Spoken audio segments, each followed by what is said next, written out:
intro would not pull up.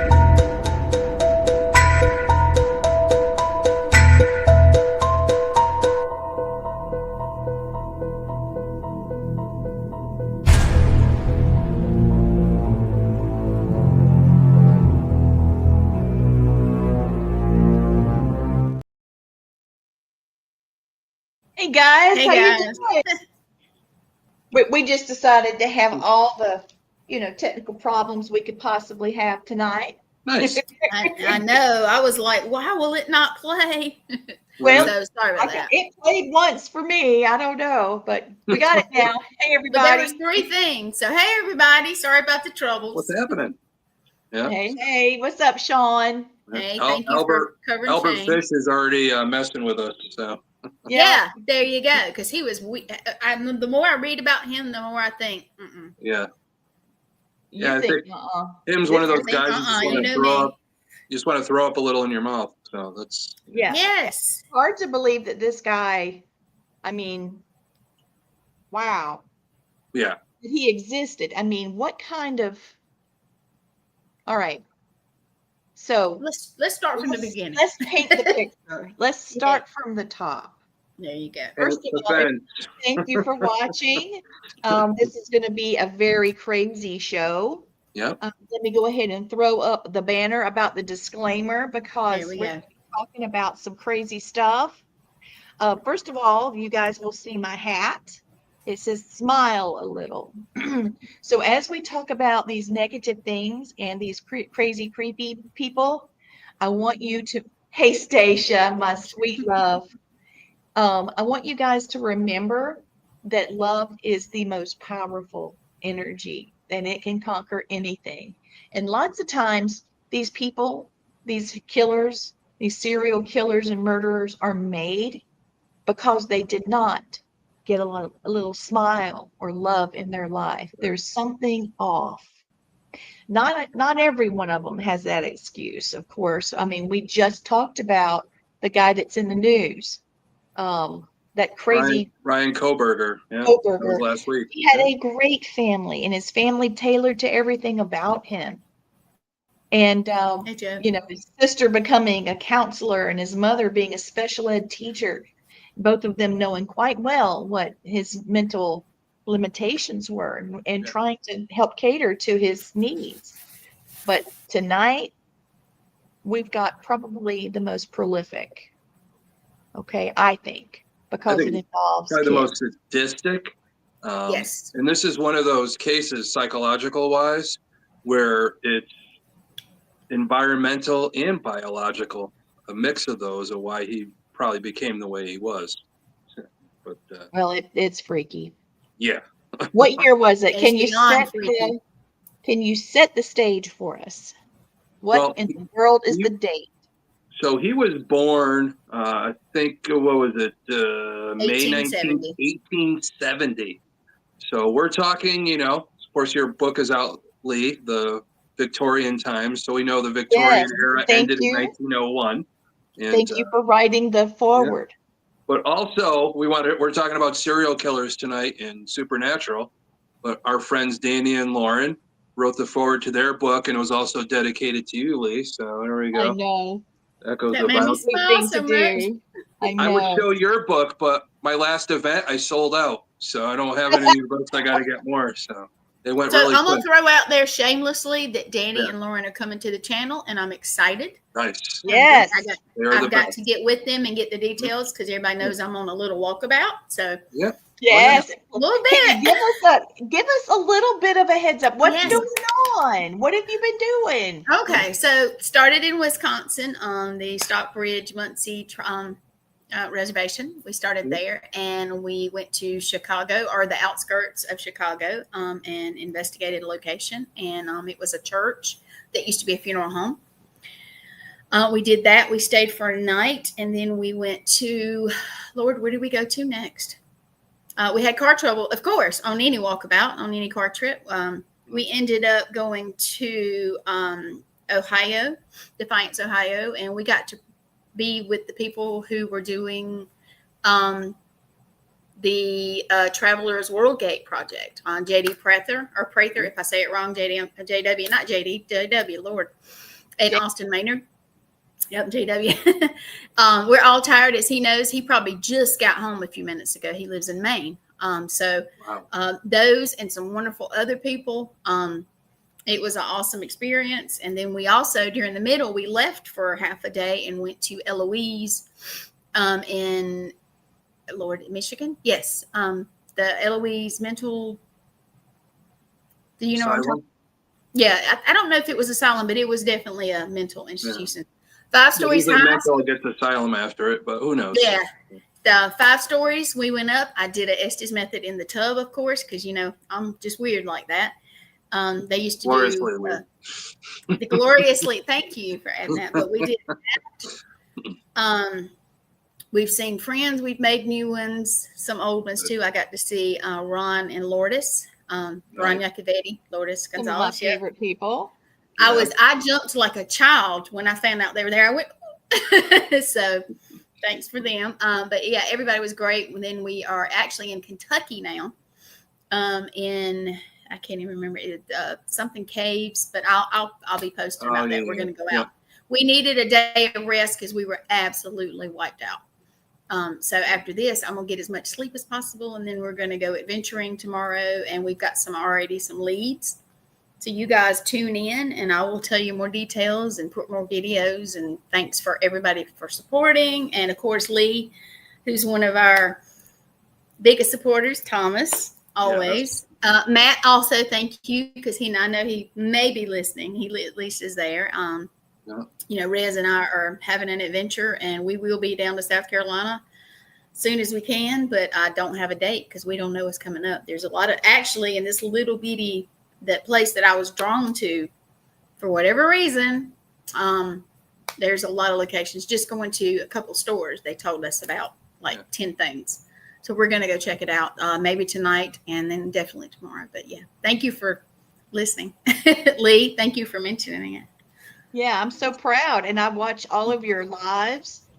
Everybody, please do what you can to support these guys. If you want to put some money in the tip jar, I'll put my QR code up, and I'll make sure I get it over to, this little gallivanting party that they're doing. I'm so proud. Oh, and Tom, Oh, hey, Luna. It's the Luna show. Hey, Luna. Hey, everybody. Luna. Did you hear my voice, Luna? She did. Yes. Yeah, she remembers. Here's Gwen's too. Hey, baby girl, my niece. I love you. Yeah. Well, here is a picture of Albert Fish. Okay. Ugh. See, yes. And you see that stoic face and broken eyes. There's a reason for all of that. Yeah, it is. It is. So we have more announcements, but as of right now, let's just go ahead and go into this. I'll talk a little bit more about my books and what we have coming up, but we'll do that in a minute. So I tried to go with his childhood first. Yeah. Right. Okay. 1870 in Washington, D.C. He was 7th of 8 kids. Yeah. The family was in terrible poverty, and they were mental. There's mental instability. His father was much older than the mother, and when his dad died, Albert was only 5. Yeah. So that left the family without any financial stability or emotional support. Several relatives suffered from mental illness, which may have contributed to later on to his psychological problems. So we're looking at poverty, an impoverished life that has mental instability, probably insanity of some kind. All right. So we got a lot of trouble. Yeah. Okay. Because his mother couldn't care for him, Fish was placed in St. John's orphanage. And of course, there's abuse there because, think of the times. This is where he endured frequent physical abuse from both the caretakers and the older boys. Instead of deterring him, the beatings became associated with pleasure. Mm-hmm. I guess he wanted so much to be loved that somehow his mind got twisted up. So he's a masochist. Okay. At the age of 12, he began. Okay, hold on. Let me get the banner. Let's see. Wait. Okay, it's not just graphic. We're not doing graphic photos. Let's say graphic content. There you go. All right, because this is a mess we got here. Okay, graphic content. Please, either plug your ears or turn the channel or whatever it is you need to do if you're not interested in this. All right. By the age of 12, Fish began engaging in extreme sexual behaviors. Okay, including arousal from urine, arousal from feces, being a voyeur. Okay. And he often visited public baths to watch young boys undress, showing signs of early pedophilia. Holy crap. We really picked one tonight, y'all. Yeah. And I'm going to take this down so I can read the last sentence, okay? In addition to those behaviors, Fish developed a pattern of self-harm. He pierced his body with needles. He whipped himself and engaged in other forms of extreme punishment. Acts of masochism and sexual deviance combined with trauma he experienced at the orphanage and with his unstable family environment created a very disturbed psyche. All right, let me pull this down. Please help us with digesting this. What in the hell? Yeah. Well, you're looking at two things again. You're looking at the biological with the family. There was at least 7 close family members that were had psychiatric issues, mental issues. One schizophrenia. 2 of them actually were in mental institutions for so long they passed away there. So that means they weren't able to go back out in public. So those are extreme. Even his mother had visual and auditory hallucinations. The father, I guess there wasn't anything said about him, but he was a boat captain. But the father was 75 years old when he fathered what? Albert Fish. He was 75. He was a lot older than the mother. I wasn't aware of that. 34, 35 years older than the mom. But a lot of people don't know is Albert Fish. Albert's not his real name. His actual name is Hamilton Howard Fish. The reason why he changed his name to Albert is one of his siblings passed away, and he took the name Albert because of it. But the kids in the orphanage are making fun of him, calling him ham and eggs, over and over again. He's like, I don't want to be called ham and eggs anymore. So he had his name changed to Albert. But again, another thing we talk about, our psychological triad, because of all the abuse that he was receiving at this place, he got to the point where he was beaten so much he started enjoying it. But he also enjoyed watching the other boys get their butts beat too. That turned him on also. So this is where it's kind of stemming with that type of care and what it does to these kids. Even with him with that biological, he's starting to get the environmental things that are starting to hit him. I think a lot of it when he started, beating himself with a cat of 9 tails, and he had a paddle that had nails on it, and just sticking the pins in them. And peakism is what it's called. So this guy had so many isms going on, masochism, any sexual ism you could think of, he was taking part in, to the point where he met the telegraph boy who showed him that, hey, it's fun to drink urine and eat your own feces and all that. So it's disgusting. And that became a sexual arousal for him. So anything that he got into, but he was still wet in the bed at the age between 11 and 12 when a lot of this was going on. So there's that, going on too. We talked about the triad, there was nothing about him hurting animals or anything like that or setting fires, but still the going past that point, there is a psychological problem when you're urinating the bed after a certain age. So there's things falling apart. But the mom putting him in the home, him being there, him coming out worse than going in. His mom ended up getting a government job and took him out of the orphanage. But at that point, that's still in his childhood. So a lot of this stuff was already developed. You learn that stuff at such a young age, it never goes away. But a point I want to get to is we're talking about Albert Fish, but I want to talk about my days in a psychiatric prison. And I had an inmate in our what we call Charlie dorm. That's where a lot of the pedophile type people in prison were kept away from everybody else, so there wasn't problems. So I had this one person would clean my office, and you get to know these people, and they never really tell you what they did, but you kind of figure out. But I had left the prison and retired, come back to Connecticut, and at the time, a friend of mine was in the hospital, so I was kind of visiting and waiting around, and there was Hartford Courant, which is one of the oldest papers and still in existence. And in there on the front cover is the guy that used to clean my office. I'm like, how is this guy from Florida in Connecticut on this paper? So, of course, I buy it and I'm reading it. He was a probation officer in Connecticut. They sent him down to Florida, so he was away because he was known.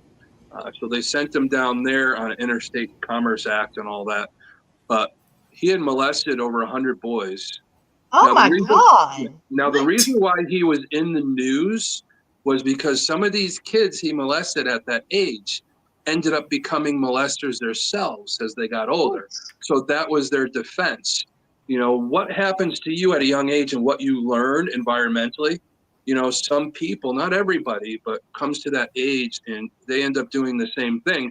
And I think that's what Albert Fish, being beaten like that and enjoying it and having these influenced kids like unsupervised, showing them how to drink urine and feces and watching younger boys about his age undressing, and these arousals are coming to him to the point where we're going to get to is his younger years and how he came into New York. But I didn't know if you had anything else to say about it, Lee. But I do. Okay, let's see. Okay. He had deviant behavior that was escalating with psychological disturbances. Fish spent much of his adolescence in orphanages or boarding situations, experiencing ongoing neglect and abuse. He was physically beaten by caretakers or older boys, reinforcing his masochist tendencies. His social interactions were limited, contributing to the emotional detachment and isolation. And then there's sexual deviance, obviously. We talked about that. But these activities, let me take that banner down again, because were often secretive, solitary, that created a pattern of deviance combined with secrecy and guilt. So that's discussing a bit. We talked about that one. All right, let's run over here to this one. Okay, so the crimes are modus of operandi. So his MO. Exactly. He targeted children between the ages of 4 years old and 10. He was known for abduction, sexual assault, torture, and murder, sometimes engaging in cannibalism of his victims. Okay, hold on. We got to throw that banner up. Y'all, just going to have to stick with me, or you're going to have to. All right. He was known for cannibalism. He sent taunting letters to the families of his victims, describing the crimes in horrific detail. One famous letter was sent to the mother of Grace Budd, a 10-year-old girl he murdered in 1928. Fish had a pattern of sadomasochism, both self-inflicted and inflicting on others, and he reportedly pierced his own body with needles, whipped himself, and engaged in other extreme sexual practices. And then he's remembered as one of America's most horrifying serial killers. His crimes were often cited in studies of psychopathy, sexual sadism, and extreme pedophilia. Yeah. Now, this guy had every nickname you can think of, and how people described him, the one woman who was the mother of Francis McDonald, one of the proven murders, called him the Gray Man. So when she saw him, his hands were like moving, and he called him the Gray Man.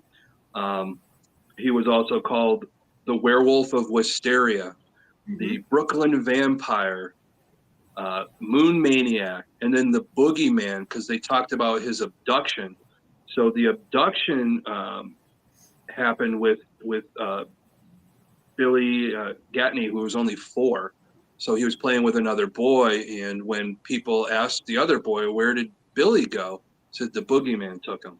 So, and that's where that comes in, and how they described him at that time, for that time period, to call somebody the Boogeyman, and that lore of the Boogeyman all those years, even to this day, and what we call what's under our bed, what's in our closet. That's how people describe that trauma. That's, they put the name to it. But with that, his teenage years, he became a male prostitute. And he met a lot of people along the way. And one of these people that he met, they went to this art type of thing, and there was a picture of a penis cut in half. So it was like, the how they do the sexual,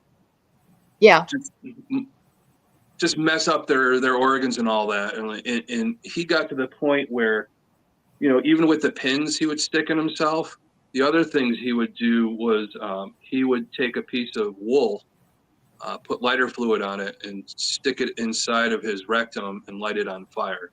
And this supposedly turned him on. So these are things that he's doing. He's amping up. And then he met this guy. He met this guy named no shit.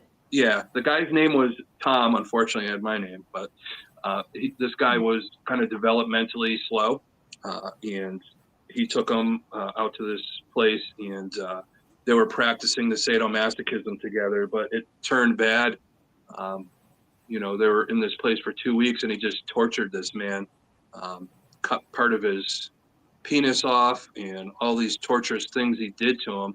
And he was planning on killing him, but decided not to. So he just, put some peroxide and some Vaseline on him, wrapped him up, and left him there. So he never heard from him again, Albert Fish said when he was arrested, talking about it.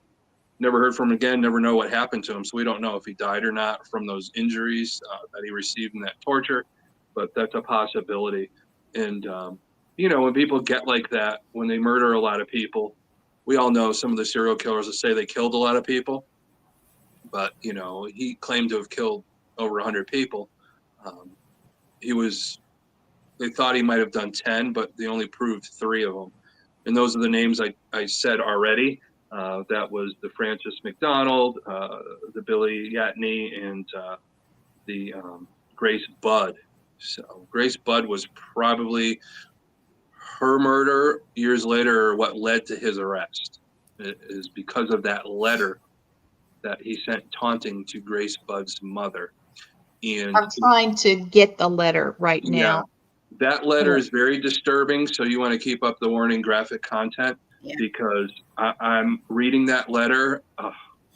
You think about it, we all have kids, and I can't imagine, my child, the age she was at the time. They're talking about she might have been 8. Some say she was 9. Nobody really gave the right age. I don't really know, but actually Grace Budd's brother, Edward, was the one that Albert Fish was going to take. He says he was going to hire him to do some work at his farm. But when he got there, he realized Edward is just too old for him. So he fell in love with Grace, and she'd come over. She, liked him, sat on his lap, gave him a kiss, being a nice girl and all that. So he made up a story that there was a party for all these other young people that he had to be at, and asked the family if he could take her so she could enjoy the party. So we all know what happens after that. He takes her to this farmhouse, and she's outside picking flowers, and he's upstairs preparing. He had a thing, what he called, if I want to get this right, his tools of hell. So he had like a a nail-studded paddle. He had a cleaver. He had a cat o' nine tails. He had a handsaw, and he had these all wrapped up in this thing. But when they were getting there, he forgot the stuff in the car, and she actually brought it up to him. She didn't realize what it was, and those are the things he used to torture her. Oh. And unfortunately, I read that. Yeah, he cut her head off and all this, cut her up, and used, as he claims, part of the meat and ate her, and spent many, many days there until he consumed everything. And okay, here she is. Yeah. Yeah. That's her. Yeah, pretty young girl, you know, and that's tragic. And yeah, just I don't. Oh. I know there's a lot of crazy people out there. Always got to be careful, but man, back then,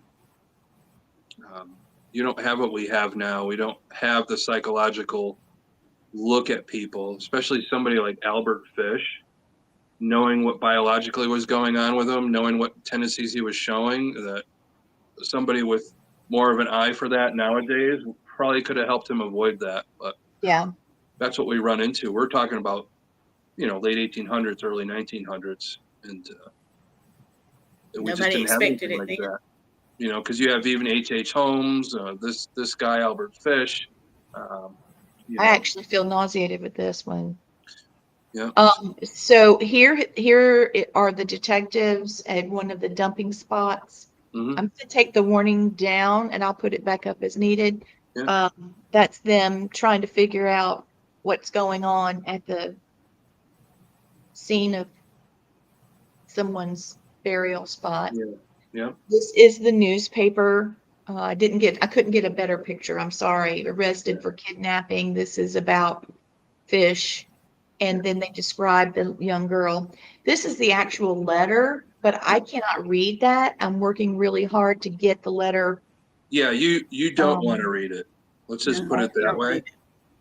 I wouldn't read it because he taunts the mother, that he talks about how he became a cannibal, how he learned this from a friend of his that was in China at the time where there was a famine, and they would kill young kids and use the meat in the stores to make sure everybody stayed fed. So this is the story that he told. Who knows if it was true? Nobody could really track that down. But he said the best part was the ass. All right. I see that. Okay. He said it was sweet and all that. And he taunted the mother, saying her ass was so good that when I ate it and cooked it, and described how he cooked it, what he put on it, what he ate it with. And, you know, but he says, I didn't sexually assault her. Yeah, and I think the reason why was when he was strangling her, he was so turned on by it that he told the police that he ejaculated twice and wasn't ready to go again, and just killed her. So that's why he never sexually assaulted her like he wanted to. So, okay, you know, he was so turned on. It's nuts. Yeah, you're graphic content, you know. But sometimes you gotta go graphic like that to appall people, so they can look out for these things, what people are doing, and you know what they're part of. And all right, so this is what he did to himself. This is his pelvis X-ray. I'm going to take the thing down so you can see the needles that he has actually put in himself, and you know you can't get those out, and so they just go deeper and deeper. Yeah, perforating, I'm sure, organs and things like that. Mm-hmm. And I was able to get the letter. It's not good. No. Yeah. Okay, so here it is. I'm going to try to put it up there. I might have to go to another screen to actually read it because it's so small. Dear Ms. Budd, in 1894, a friend of mine shipped as a deckhand on the steamer Tacoma, Captain John Davis. They sailed from San Francisco to Hong Kong, China. On arriving there, he and two others went ashore and got drunk. When they turned, the boat was gone. At that time, there was a famine in China, and meat of any kind was $1 to $3 per pound. So great was the suffering among the very poor that all children under 12 were sold for food in order to keep the others from starving. A boy or girl under 14 was not safe in the street. You could go to any shop and ask for steak chops or stew meat. Part of the naked boy or girl would be brought out in just what you wanted to cut from it, or a girl's behind, which is the sweetest part of the body and sold as veal cutlet, brought the highest price. John said there was so long he required a taste for human flesh. On his return to New York, he stole 2 boys, one 7 and one 11, took them to his home, stripped them naked, tied them in a closet, then burned everything they had on several times every day and night, and then spanked them and tortured them to make them good and tender. He killed the 11-year-old boy because he had the fattest ass and, of course, the most meat on it. Every part of the body was cooked and eaten except the head, bones, and guts. He was roasted in the oven, all of his ass boiled, fried, and stewed. The little boy was next and went the same way. At that time, I was living at 409 East 100th Street, near right side. He told me so often how good human flesh was, I made up my mind to taste it. On Sunday, June the 3rd, 1928, I called on you at 406 West 15th Street, brought you pot cheese, strawberries. We had lunch. Grace sat in my lap and kissed me. I made up my mind to eat her on the pretense of taking her to a party. You said yes, she could go. I took her to an empty house in Westchester I'd already picked out. When we got there, I told her to remain outside. She picked wildflowers. I went upstairs and stripped all my clothes off. I knew if I did not, I would get her blood all over them. When all was ready, I went to the window and called her, and then I hid in the closet until she was in the room. When she saw me all naked, she began to cry and tried to run down the stairs. I grabbed her, and she said she would tell Mama. First, I stripped her naked, and how she kicked and bit and scratched, and I choked her to death. And then I cut her in small pieces so I could take her meat to my room. I cooked and ate her. How sweet and tender was her little ass.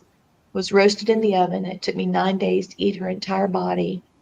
But I did not blank her. I wish I could. She died a virgin. Yep. And that's the early 1900s, how graphic that is. Where does somebody learn to write like that? He has nothing. Yep. Oh, my Lord, William, yes. What makes anyone think that these serial killers are completely human and not under outside control? Did you know that human fat sells for around $36,000 per couple 100 pounds? Mm-hmm.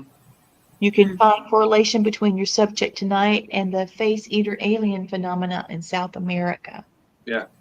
Thank you, William. William, I appreciate you following the show. Yeah. I respect his research. Yeah. Now, one of the other things when he was in Sing Sing for grand larceny at the time, when he came out, his mother arranged a marriage for him. Thanks, Mom. Yeah, Anne Mary Hoffman.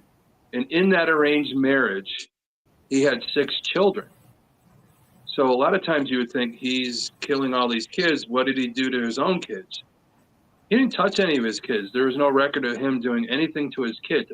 But because of his sadomasochism, he would play a game with his kids.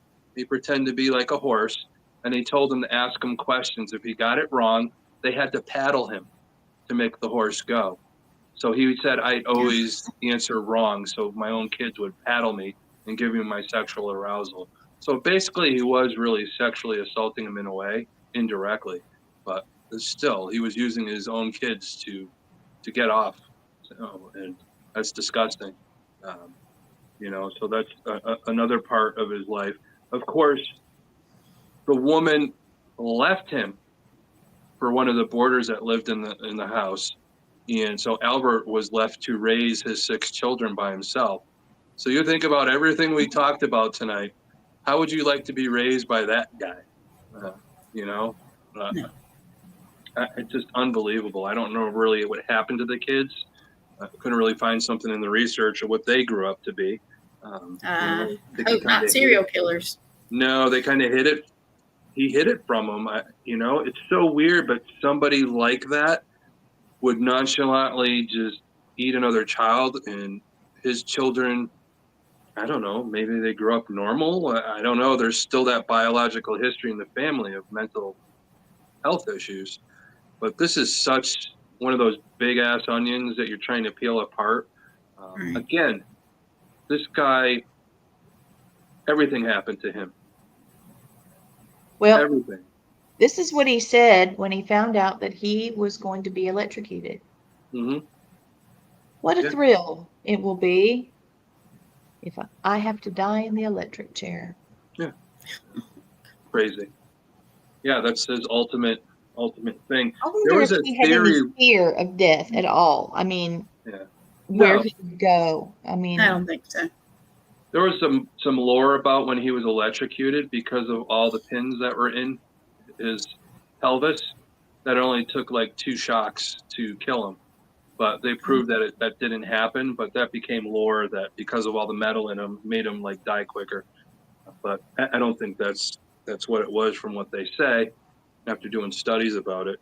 But because of the letter that was sent to Grace Budd's mother, it came in an envelope and there was a specific watermark on it. So they tracked it back to this business and all that, and the janitor or something that was there said he took them from like a halfway type of house. So they go to this house and find out that the last guy there, after this guy, was Albert Fish. So they tracked him down, they arrested him, and he admitted to everything. So because of this letter, having that watermark on it led to his capture. Almost similar capture that we know BTK when he tried to use a typewriter out of the church and it had that print on it where they captured him. Very similar. But when they captured him, he admitted to everything. And of course, they tried to say insanity. So one of the psychologists said, yeah, he's insane. The other psychologist said he's disturbed but not insane because he kind of knew what he was doing. It wasn't just like sometimes people are insane, it's just all over the place. This seemed more planned for him because he planned that he was going to go get this Edward kid and ended up taking Grace Budd instead. It's almost like, I'm going to do this because I'm planning this. That shows not insanity, because most people that are insane don't really know what they're doing. So that's when you're doing these psychological profiles of people, you really have to understand their MO and how they do things, and if it's erratic, if they don't know what they're doing. But he started saying he was hearing voices, from God telling him to, hurt these kids and torture them and all this other stuff. Of course, everybody's going to blame it on religion or anything like that. He became so obsessed with the story of Abraham and Isaac. So if you know your Bible story, Abraham, he killed, his son to atone for his sins.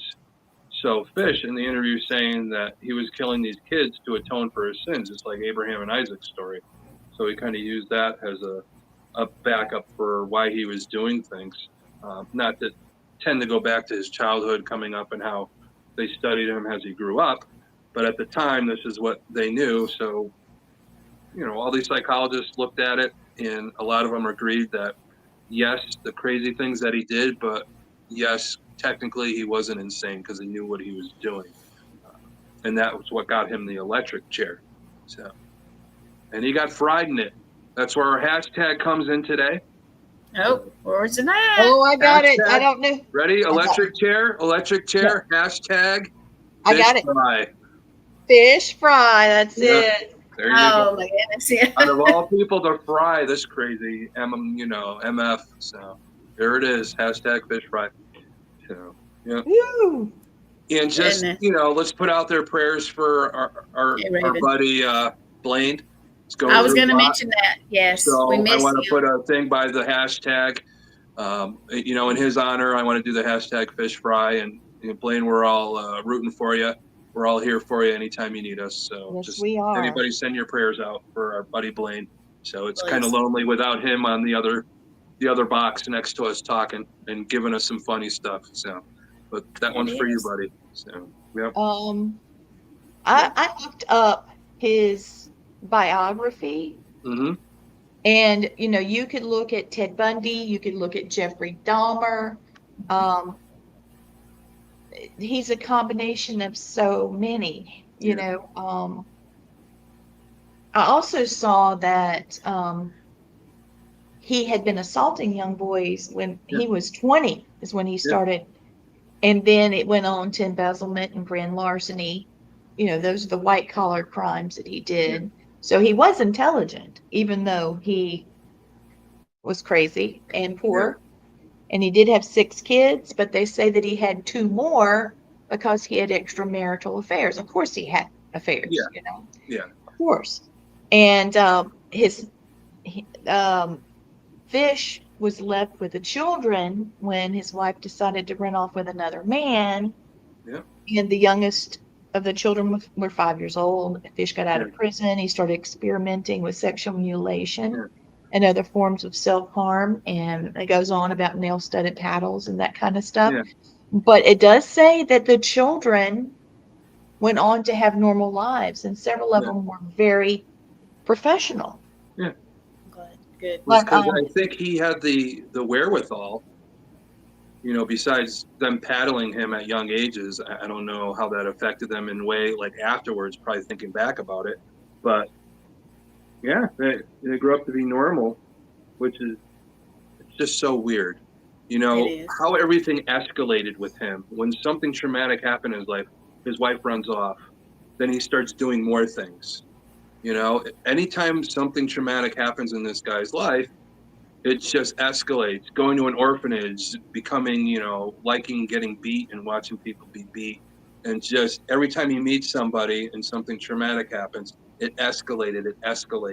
So, we have to be careful when people have that trauma, even if you're going through something, and you have that tendency, if you have something traumatic happened, don't sit on it.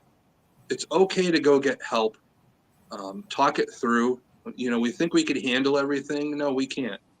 We need to get that help for a little while just to know that we're okay and we're working through it where it doesn't create something negative. When you don't heal properly, especially these types of people that go through that type of trauma, that make that thing twist. Those events in their life is what makes those things twist. And, that's really what I think happened with this guy.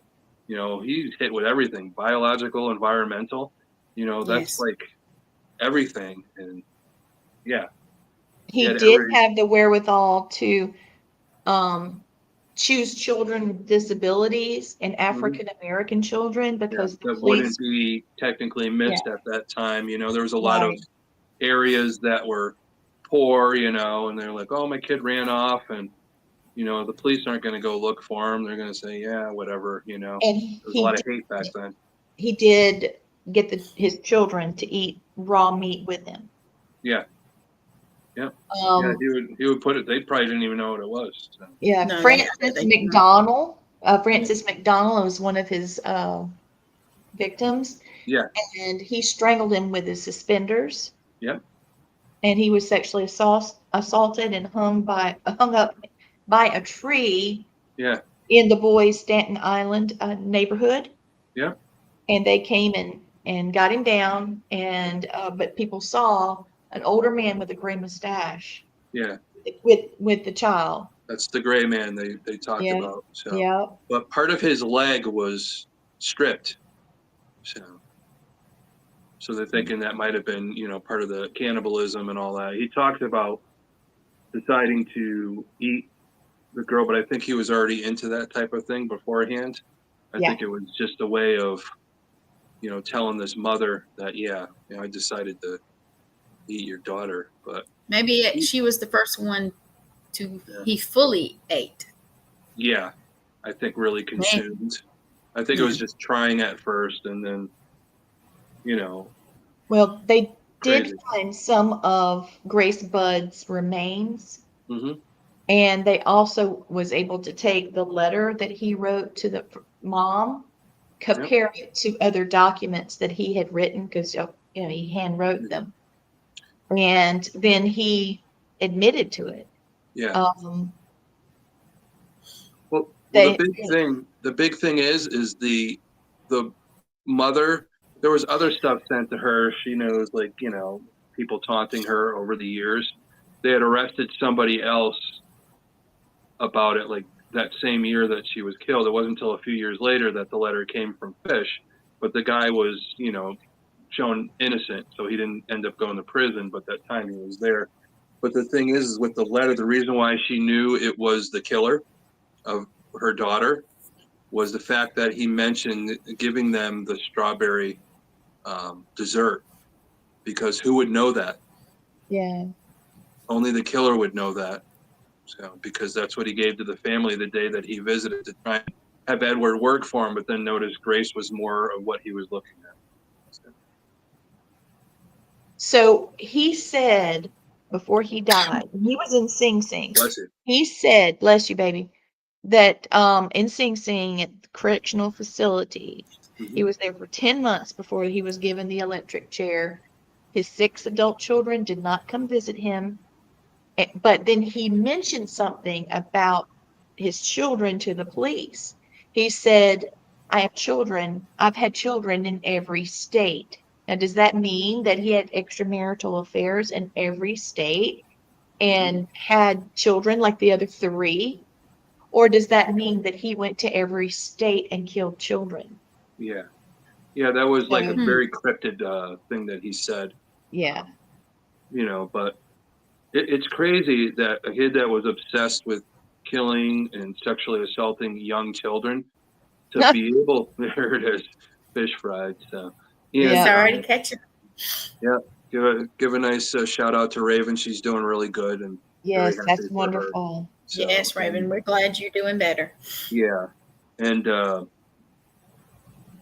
just with him and all those children, for him to be married and have children of his own, like, I don't know, what do you like? Do you like men? Do you like children? Do you like women?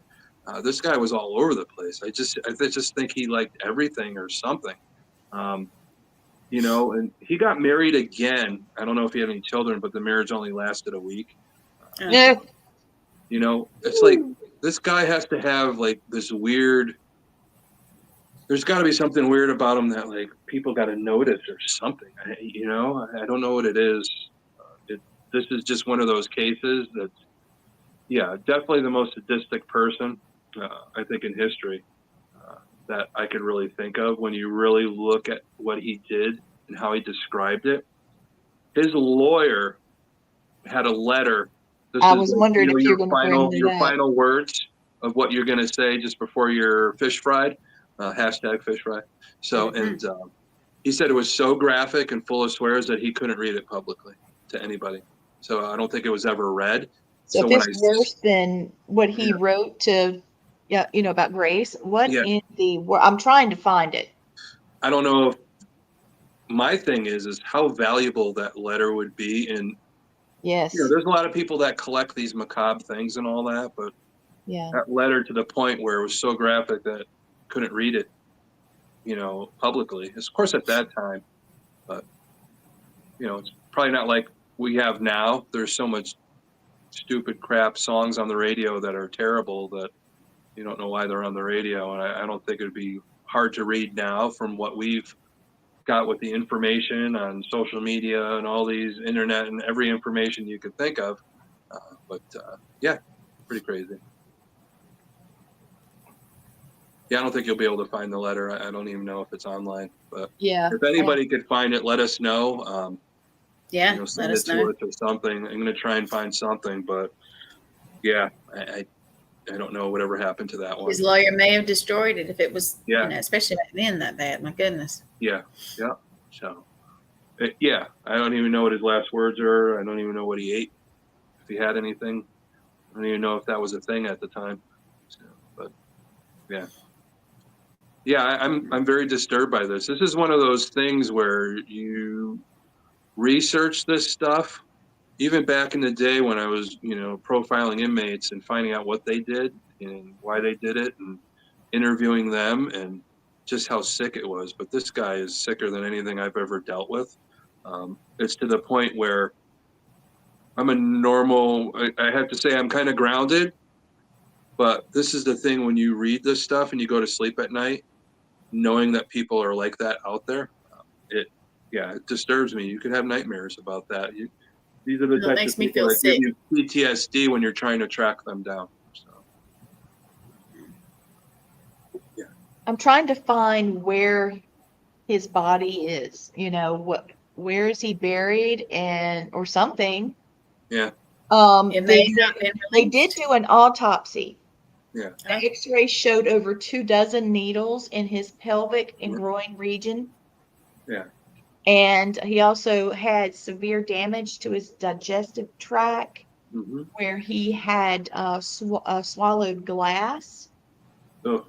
And tissue analysis indicated long-term psychosis and neurological abnormalities in the brain. Yeah. The autopsy reportedly noted that Fish's unusual robust physical condition for his age sparked discussions about his physiology impacts with his diet and lifestyle. Yeah. That's kind of freaky. Whew. Now, there's a lot of theories. There's a lot of theories out there. And believe it or not, this afternoon I was talking to Stacia, and we were talking about the case. And when she heard about it, one of the theories that she had, which kind of makes sense, you think about it, most people have a trophy to relive the murder or relive what they did to people. Oh, yeah. She thinks that to relive the sexual arousal for some of his murders is why he put the pins inside himself. So when his claim of 100 murders, there's a possibility behind all the needles that he put in himself. That's smart. Assault to relive an assault. I'll put the pin in as I'm thinking about it to arouse myself with that pain that I inflicted on them. That's a possibility. So I think it's pretty spot on as we think about people's frame of mind nowadays, how more things have developed, and as we look more at serial killers and all the work that was done by the BCU when they developed in the 70s and all those interviews, that we know a little bit more about the mind frame and the pattern. It shows here that he poisoned himself as well. Mm-hmm. Poisoned himself. He poisoned himself. And that was what did he not do? I tell you. Well, he said that electrocution was something he'd never tried, so he was ready for it. Yeah. So, his most heinous it goes on more about child molestation and how they feel that he is. Again, this guy had every ism.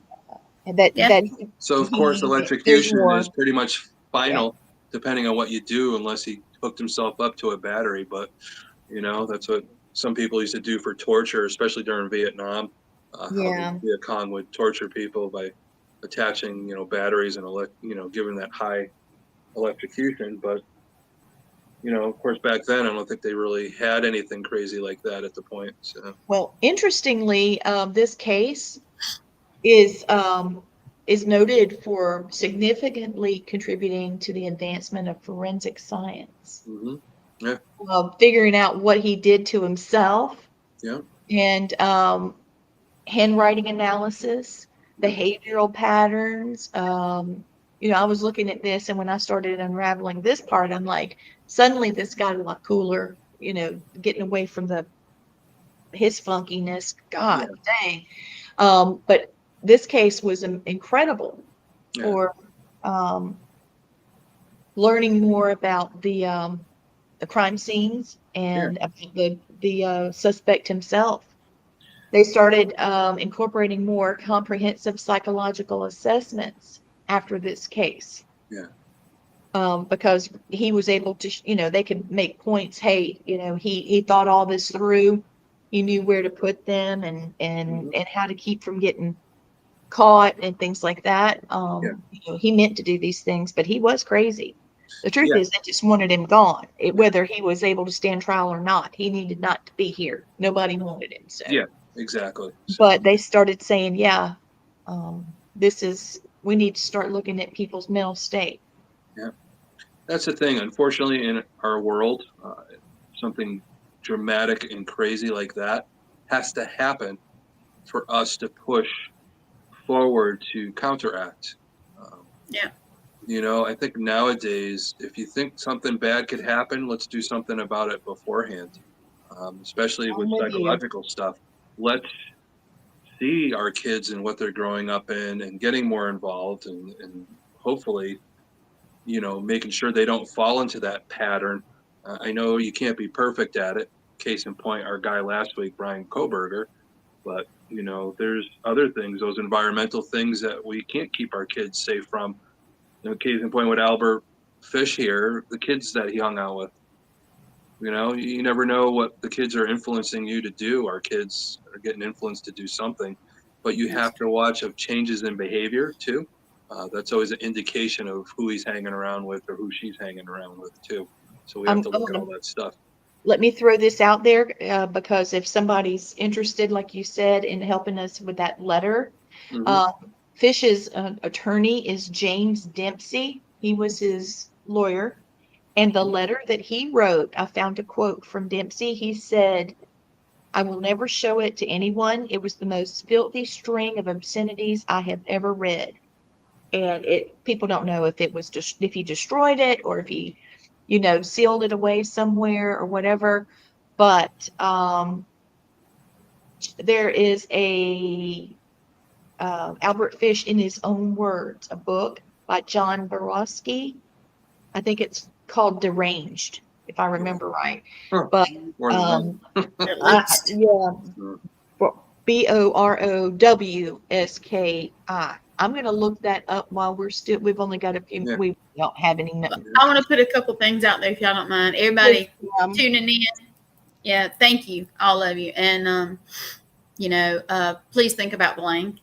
Send him your hopes and energy and everything you can because he's not well. He's not well. He's going through a lot. We got a lot of stuff coming up too. Prayers for Blaine. Yes. Just anybody that's going through a hard time right now. I'm with you guys, and you guys know what I'm talking about. Thank you. We'll push by that because we have to. We got to heal from all that stuff. Big things coming up on the good side. September 5th and 6th, there'll be a ghost hunt that I'm sponsoring as the Shaman and the Showman in Woodbury, Connecticut. We're going to going to the Glebe House and the Gertrude Jekyll Gardens, and there's a cemetery nearby. We're going to visit all those spots. So go on.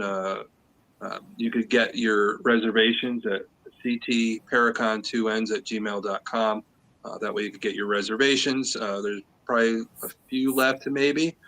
But on that Saturday, the 6th, during the day, afternoon, into the early evening, we'll be having our fall psychic fair, which I kind of printed down below me. Yes. That's right on our website and all that. What you could see, just our psychic fair. On Facebook, we're always advertising. That will be in Derby, Connecticut, at Bad Sons Brewery. So make sure you join us with that. So there's going to be a lot of great psychics there. Case in point, our good friend Stacia will be there helping out with the ghost hunt and the psychic fair. So she'll be there. And I mean, Charles and I always make sure that we have the best to give to our people that come. It's a free event at the psychic fair. Of course, there's a cost for the dinner and us being able to have the place so we could do ghost hunt. So we have to cover that with with you guys paying, which is great. And we always appreciate and grateful for everybody that comes. But the psychic fair is free. Come in, have a beer, maybe refocus your life if you have questions. Got some of the best in the country that always come to our psychic fairs. And they're great, and everybody always loves it. And it's always a big thing. It's always a big turnout, and we always appreciate that. So. What you got, Lee? Well, there is a book called Deranged, and it's the shocking truth of America's most fiendish killer, and it is by Harold Schechter. I don't see John Borowski. Maybe that person that had posted that was wrong, but this is it. Yeah. And maybe next week I can find the letter. wow, maybe I don't need to find the dang letter, but it's pretty. The whole thing's been intense. It's been the most intense. I think this is topped them all. Yeah. Sickness has topped them all. Yeah, I'm very uncomfortable with this one today. I think the other one where a lot of supernatural stuff happened is when we talked about the Oklahoma City bombing. It seemed like a lot of the spirits that died in that tragedy wanted to come and get their message out, and we were feeling it that day, and we were all talking about it afterwards. So when we do these shows, you never know what's going to happen. There is a supernatural part to it as we talk about it. Yes, it is. Yeah, anytime there's something traumatic like that, there seems to be a supernatural or paranormal thing happening afterwards. So, which, of course, again, you could read all about that crossover with Echoes of Violence by our friends Danny and Lauren, of course. Yep. So, well, I do want to throw out the supernatural part. With Fish, he claimed he was compelled by voices or urges that he could not control. Yeah. And some psychologists say that this may have been, like his family, schizophrenia and that type, but his fascination with torture, pain, and the occult may mean that he was possessed. There's the possibility, it's so hard to know if somebody's possessed or not. When you have psychological history like that, there comes a point that there's so much trauma happens to you, you disassociate, which could show symptoms of looking like you're possessed. That's where a lot of priests in the past have made, issues where they've discerned the wrong way. Case in point, there was the girl out in Germany that ended up being malnourished and dying because of all that. Yeah. But, right. Yeah, I think her name was Annalise and all that. Annalise and Kel, yeah. Yeah, which unfortunately, it bothers me because my oldest daughter's name is Annalise. And, I know, I love that name, but every time I hear it, it. Okay. Well, it's weird. I never knew the story really when I was younger. And the last time I saw Lorraine Warren, I was still married. It was, I think, 98, because my oldest daughter was born in 99. I went to go see Lorraine talk at a college with Ed. And, Lorraine's like, oh, hey, I haven't seen you. We talked and all that. And she saw, of course, she picked up that, my wife at the time was pregnant. And they said, oh, do you have a name yet? And I told Annalise, and she gasped. And then I was like, what do you get? And she told me the story of Annalise McCall and all that. I never knew. And then me going down the rabbit hole, I had to look into it. But by that time I was like, it's pretty much going to be the name. It's the two grandmothers together, Anne and Alice, who made Annalise out of it. So, it's like, I wanted to keep it, but good thing my daughter is healthy and doesn't run into There's other people named that. Yeah. So. Yeah, but that hit home. Yeah. But here's the thing. Annalise actually was an incredible person. Mm-hmm. She actually took on the form of the stigmata because she said that if her case showed people that evil existed, then that means that God must exist. Yeah. And because of that, it was self-sacrificing. I mean, she's an incredible soul. Of what she endured and how she was still able to maintain that whenever she was really herself. Well, it's good that she got away from the trauma of it. Her upbringing was so religious based, and it was almost like she was abused with religion. Yes, she was. And I think her whole family was like that. Yeah. So. But she rose above it. So she decided to break that chain, but unfortunately, it took her down. It's almost like she was a martyr for it. So, and for a lot of people. You guys hear my dog snoring? Was that Luna? Can't, but I got an AC unit behind me. Well, I just wondered because she's snoring like a chainsaw, and I thought, nice. God, this is funny. That's awesome. You guys, mind if I shamelessly mention something?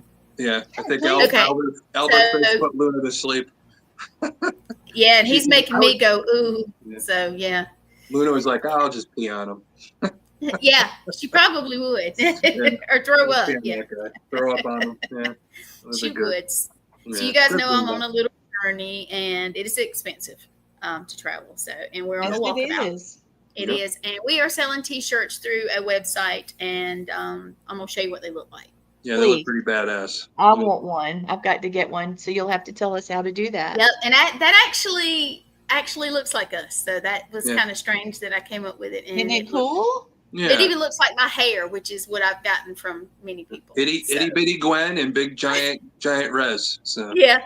So, but you guys, if you know anybody in Kentucky or anybody in between Kentucky and South Carolina, anywhere, that would like us to come hang out, investigate, just maybe they have some leads on something, let us know. Please let us know. You're gonna head out into the caves of Hellier, Kentucky. So. Well, yeah, we are. We are going to the caves tomorrow, and we're also got some leads. Believe it or not, we went to the couple of stores we had to go to, and everywhere we went, we found more leads. So we are probably going to be here for a couple of days. We're in a hotel tonight. But tomorrow we're going to be camping again. So, yeah. But we're going to be out there and doing as much investigation as we can. So please, please, please, if you know any leads, anything, any groups, Hellier is great because great documentary, won some awards for the Newkirks and all that. Their traveling museum of the crazy haunted objects too. But I've met them a few times. They're great people, very, very intelligent, and I think their documentary really hit me hard because it was different, not like anything out there. So if anybody gets a chance, Hellier 1 and 2, check it out. We're how you look at things. So. Yeah, we're actually at Carter Caves. It's the state resort park, and it's great. So we were really shocked. I was drawn to look. I don't know. I just found it, and I was drawn to it. So here we are. If anybody knows anything, contact us. If you don't know how to contact us for some reason, add us, Thomas. Contact me for God's sake. Search my name. If anybody you cannot miss it. Can't miss it. Yeah. Also, I want to say that Tom is the leader of a wonderful group called Leitreanna. Yes. And Leitreanna is a program for people. It's a referral type thing. Yeah. Where if I feel like I need counseling, if I feel like I need healing, I've had a headache for 3 weeks, something's wrong, I've been to the doctor, can't figure it out, I could contact Thomas, he can refer. Now the website's being built and it's complicated, so just give us a second to get that done. Gwen and I are also members, but Tom Wormley is the brain behind all of this. And we would like to thank John Zappos for his leadership and guidance as we build this wonderful program. So everyone, please consider what you may need from someone like us. What do you need? Do you want to speak with someone that's passed and you feel like it would be better if you spoke to someone privately and you don't want to call Madam whatever on an 800-900 number or whatever? You want somebody to look at you like eyeball to eyeball, like what we are now. That is something that the Leitreanna team can help you with. I know that Leitreanna has had several hours of healing time with John, and he was very touched emotionally by the care and the love that we showed him, all of us. So please, consider getting in touch and, be looking for more about it. And I also want to say, Gwen and I had the opportunity to be on the cover of Paranormal Underground. Yes, we look like we're up to something because we generally are. Well, because you guys are. You always are. So. Always. And also tell them what Matt said about that picture. Yeah. Oh, yeah. He looks like, oh, gosh, he's got to go get the bail money. Yeah. We were also featured in Housewife magazine. There you go. I love that here picture. We are. Yeah. And I do too. There's me and Gwen there. But I wanted to let you guys know that Ghost Buzz magazine is going to be featuring Tom and Stacia. Yeah. And so please be watching for Janet Ramsey's When she puts it out there, she's going to tag a couple of people, grab it and hashtag it and send it out to different groups because we are very grateful for that. Leitreanna has been in the works for 20 years.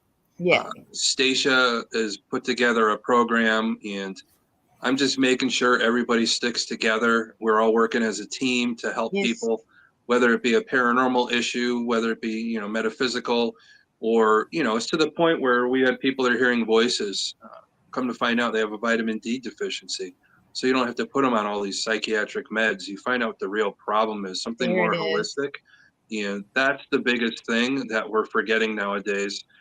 Let's treat the problem instead of just throwing a pill at it or anything like that. Let's work through the trauma, just like we talk about on Serial Killer Supernatural, why the mind does what it does, what we could do to help people, whether it's through paranormal issues. Most paranormal issues are caused by our own trauma. We manifest it. When you take the trauma away, the paranormal goes away. So that's what it is. So we want to help everybody. Jeff Rosnovsky is our official photographer for All Access Network Television, Family Spirit Supernatural, for me and Gwen and Matt. And Jeff, we need to see you, brother. We got more stuff we need. And we have I wish he was with us now. I tell you, all the stuff. My goodness. Can he make me look good in a picture? Honey, yes, he can do it. He can do it. Yeah. I'm so proud of him. And the paranormal pictures that he got. His location was outstanding. I do want to say you this. We have a logo for our LLC. It's Family Spirit Supernatural. Oh, nice. That's beautiful. Thank you. So, we're growing and becoming something, we're taking this time as we're getting back, schools back in, things like that. We're headed to our spooky season. This is coming up Labor Day weekend. So those of you that have ghost hunts and you've got all these wonderful things happening that are part of what we love to do, please send us that information, and we'll support you as best we can. I do have some information about our haunted object lab coming up. That's fascinating. We've got our data back in, and I've got some interesting parallels to show. So maybe we can pull together the three of us and do a Family Spirit International show and talk about some of the data. And we've got some fun things coming up at the end of the year. We'll be going to Salem Con. There you go. Yes, and Salem seeing somebody who's Paranormal and Horror Fest. We might. We actually have one of the gentlemen that played Jason from Friday the 13th, and he was also in the TV show Stranger Things. He's one of our main horror guests, and of course, and he's a favorite friend. Yes. Yeah, he's a good dude. He's a big man too. Yeah. He's a big dude. I've got a picture with him, and he's on the mask and like the suit, and we were in air conditioning, but you saw him dressed like that. Sweat was pouring, and he was telling me how he has to maintain a physical fitness regimen to be able to wear just a suit. I mean, I can see, like Swamp Thing or somebody like that in a suit. Even The Grinch Who Stole Christmas. I mean, I get that, but you don't realize that big chest piece and this mask that he has a mask on, and then the other mask. Yes. So that's a lot. And thank you, Steve, for watching. And he's got family that watches overseas. Means a lot. Thank you, Steve. You're the best. I still got and I got your cup too. Yes. Should throw them in the car and take them to Salem. We take all kinds of crazy pictures. I would love that. That would be amazing. I wish he was with us now on this, because he could take pictures that we can't get because we're doing stuff, and it's. Well, I turned around and the man's down on the ground, peeking up in between. Flipping over and hanging from stuff. Pictures. Climbing up and 2 stories up, and I'm like, wow, he's just that committed to getting the shot, and it's incredible. That's awesome. Now tell us, how can we get these shirts, Gwen? I am gonna have to put it on the website because I do not have it. Hang on just a minute. Oh shit! Sorry, I cussed. Don't fall. Well, this chair in the hotel is almost gonna flip me out. Hold on. Yeah, don't do that. Well, I was trying to get the website. Gwen gets to sleep in a comfy bed tonight. She's been camping out and I'm spoiled. Places for the last almost month there. Where they could get the t-shirts because I can't remember the website. Come on, here you go. I see an elbow. Don't knock heads. Don't knock heads. On my slate. Off the top, it's off of Printify. There's Rez. All right, listen, wait a minute. Yes, hey Rez. Start over. Hello. You can get t-shirts for two eyes. Printified from my Resneck Ink store. So go to Resneck Ink and it's. We go to Printify first, and then Resneck Ink. I do have the link up on my page. Every time I drop a new. Drop a comment. Drop a comment, and I'll post it up. But anyway, yes, look on our websites, and if you could support us, even that little bit that we get from that is a lot. It helps. It does. A little bit helps, guys. Well, I got to get one. I mean, I got this one. Yep. On the Horizons. I should have gotten that before you guys left, but I didn't see it till last weekend. Yeah. Please support my friends here. He's going to drop that link in the comments. Gwen's going to pop it up there. Help him out. Can you show him the love? Yep. He's working on it. I've had to swap the internet from our little T-Mobile box to the hotel and back a couple times. We still need a t-shirt for this show with the hashtag Legged Joe. So. Yeah, we got to do that. I really would like to do a Legged Joe t-shirt just to support Blaine. You know, I think that'd probably be important too. So, well, we could set that up on this same website. That would probably be store. It's a store actually. Yeah, that would be. He's trying. Yeah, we're all rooting for him. Yes, we are. And eventually, when I do get down south, we are going to Alabama to see him. Yes, we have some souvenirs and stuff for him, sort of. Kind of thing, and just love. We're trying to give him some love, and love's a big thing, you know, with our group and our little bubble of all of us, and all of us talking to each other all the time. Just so people know out there, we're a very close group. We talk outside of these shows and all that, and it's important, you know, especially in the paranormal industry. It's hard to find people that you trust and work hard with and all that, and we appreciate that. We just hope other people see that with their groups too, and just so we can all get forward with everything. So people want to get funky with each other, and they're missing the whole point. Yeah. If you have to deal with negative entities, you're going to be each other's throats because you're stronger together. Yeah. Yep. So, Any fear or the unknown, love's stronger than any of that. That's how you get rid of it. So. Yep. Missing the whole point. Hold on, he's trying to adjust. He was out on the balcony watching the show. So. Cool. Did you send it? Okay, there we go. Okay, guys. All right, here we got it. Okay, there you go. The t-shirts are very cool. I'm gonna pop it up one more time and show you. But all this goes, whatever they don't take. Of course, we had to do it through a store type thing. But whatever they don't take, this is what the actual one looks like. Cool. Nice. And that does look like us so much. It's really bizarre. It's really cute. Yeah. It is really cute. How tall are you, Gwen? 4'2"? Right. Oh, I would throw you a bird if it wasn't on TV. I am actually 5'4". You had it reversed. Yeah. Oh, okay. So no stool to get the can of beans off the. At Lee's house, yes. Yes, actually, yes. At Lee's house, I have to have a step ladder to get. Yeah, well, Lee and Matt are pretty tall, so. Yeah, we are. Yeah. Look at her, she's smiling. She knows it's true. Yeah. How many times have I said? I've seen her up on her little tippy toes. It's like, oh no, wait a minute. That's when you got to grab your hand. You need a boost. Yeah, that's what. Just see, I put it up. He want. Yeah. Anyway, one more time. Yep. That's what it looks. Well, basically what it looks like. I think it doesn't have the new, but that's the picture I have, and it is very, very close. I love it. Multiple different colors. Yes, there are different colors. I personally, when I get mine, I'm going to get black, but that's me, and that's him. Yeah. So that's the paranormal. Everything's got to be black. Well, we try to do stuff different, but honestly, yeah. Look, we usually he's a 4'2" and heels. Thank you, Jeff. Jeff, I was just bragging on you. Why are you giving me that? I'm saying he would have been great to have here. Yeah. If nobody's making fun of you in a group, that means nobody likes you. That's it. So it's good to get made fun of, tongue in cheek. They give me crap all the time. Yeah. So Well, that means I'm you got gonna a lot of throw love this there. up. Then. Well, you guys, I got one more picture to show, and we'll Good. end the show, okay? Especially since we've been on the reservation and Rez is with you. This is wait, I got to get this down because I can't see it. Can you pull that down? How do I pull that down?